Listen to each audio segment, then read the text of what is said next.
Prajavedika news channel వాళ్ళు approach అయినందుకు ముందుగా కృతజ్ఞతలు. ఇరాన్ అమెరికా యుద్ధ ప్రభావానికి సంబంధించి స్పందించమని కోరారు. అయితే ప్రధానంగా ఇరాన్ అమెరికా యుద్ధ ప్రభావం అనేది మూల కారణాన్ని పరిశీలిస్తే పర్టికులర్గా ఇరాన్ న్యూక్లియర్ అణుబాంబులను తయారు చేస్తుంది అనే అనుమానంతో వీళ్ళు స్టార్టింగ్ నుంచి కూడా దాన్ని నియంత్రించాలనేది అమెరికా ఉద్దేశం. So at the same time Iran తన సొంత అస్తిత్వాన్ని కాపాడుకోవడం, మధ్య ప్రాచ్యంలో వాళ్ళ ప్రభావాన్ని పెంచుకోవడం కోసం వీళ్ళకి చేస్తున్నటువంటి ఒక ప్రయత్నం. సో 79 అందరికీ తెలిసినట్టుగా 1979 తర్వాత ఈ ప్రభావం అనేది పెరిగింది. ఇది వాస్తవం.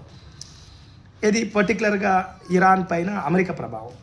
సో ఇప్పుడు ఇరాన్ పరిస్థితి పరిశీలిస్తే ఏంటంటే ఇరాన్ దగ్గర ఉన్నటువంటి మిసైల్ క్యాపబిలిటీ ఎక్కడో 10,000 కిలోమీటర్ల దూరంలో ఉన్నటువంటి అమెరికా మీద వేయలేరు, కానీ అమెరికా దగ్గర ఆ క్యాపబిలిటీ ఉంది. సో కాబట్టి ఇరాన్ చుట్టుపక్కల ఉన్నటువంటి పర్టికులర్గా ఇజ్రాయెల్కు సంబంధించి ఒక 2,000 కిలోమీటర్ల దూరంలో ఉంది కాబట్టి వీళ్ళ దగ్గర ఆ శక్తి ఉంది, వాళ్ళపైన దాడి చేయగలుగుతారు. సో ఏదేమైనా ఈ ఇష్యూలో భారత్ యొక్క ఆ పాత్ర ఏది, భారత్ ఎట్లా స్పందించాలి, భారత్ ఇప్పటివరకు స్పందిస్తున్నటువంటి విషయాలను పరిశీలిస్తే 100%, 100% భారత్ వైఖరి అనేది విదేశాంగ విధానంలో చాలా స్పష్టంగా ఉంది, చాలా క్లారిటీతో ఉంది.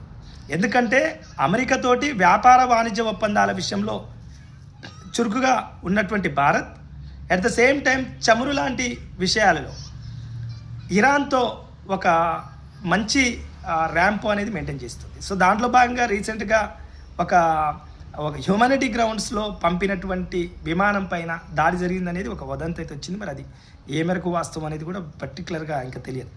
అయితే విషయానికి వస్తే ఈ ఇరాన్ అదేవిధంగా అమెరికా యుద్ధ నేపథ్యం అనేది ఈ రెండు దేశాలకు సంబంధించినటువంటి నేపథ్యం కాదు.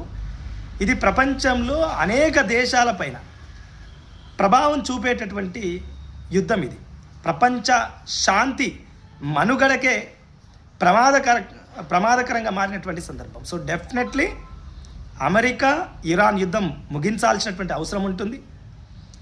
ఇది ఒక మానవాళి శ్రేయస్సు ఏదైతే ఉందో ప్రపంచ శాంతి ఒప్పందాలలో పర్టికులర్గా అనేక జెనోసైడ్ లాంటి ఒప్పందాలని పరిశీలిస్తున్నప్పుడు ఒక మానవ నరమేధం లాంటి సందర్భాలనే చెప్పుకోవచ్చు. ఇలా ఒక దేశం పైన ఇంకో దేశం ఈ ఓరియంటేషన్లో దాడులు అనేది మంచి పద్ధతి కాదు. కాబట్టి ఈరోజు భారత్ ప్రపంచ దేశాలకు పెద్దన్నగా ఉండి భారత్ అవలంబిస్తున్నటువంటి విధానం మరికొన్ని దేశాలు కూడా ముందుకొచ్చి ప్రపంచ శాంతి వైపు ముందుకు పోవాలనేది ఈ ప్రజావేదిక న్యూస్ ఛానల్ ద్వారా ఒక సగటు భారతీయుడిగా మేము కూడా కోరుకుంటున్నది. థ్యాంక్ యూ సో మచ్ చూస్తున్న వ్యూవర్స్కు.